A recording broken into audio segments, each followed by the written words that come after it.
আমরা এখনো বিরোধী দলে আছি। আমাদের এই চিন্তা করি আমাদেরকে মনে রাখতে হবে যে আওয়ামী লীগের মতো যেন আমাদের কোনো আচরণ না হয়। মানুষ যেন মনে করে বিএনপি একটি প্রিয় সংগঠন, এই মাটি এবং মানুষের একটি প্রিয় দল।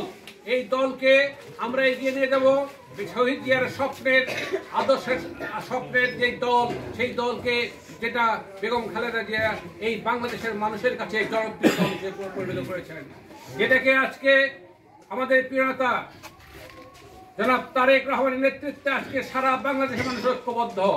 এখন নির্বাচনটা বাকি।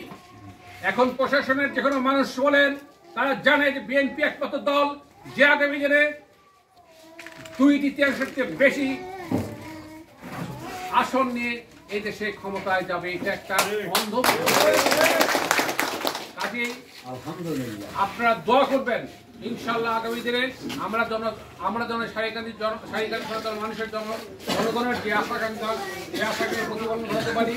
আমাদের কর্মের মধ্যে দিয়ে মানুষের স্বপ্ন তথা শহীদ জিয়ার আদর্শের যে দল, সেই দলকে মানুষের প্রিয় দলে রূপান্তরিত করে এদেশের মানুষের সকল প্রকার সমস্যাটি সমাধান করে এদেশের মানুষের উন্নয়ন তথা এদেশের মানুষের স্বাধীনতা গণতন্ত্রকে আমরা রক্ষা করতে পারি। এটাই আপনারা দোয়া করবেন।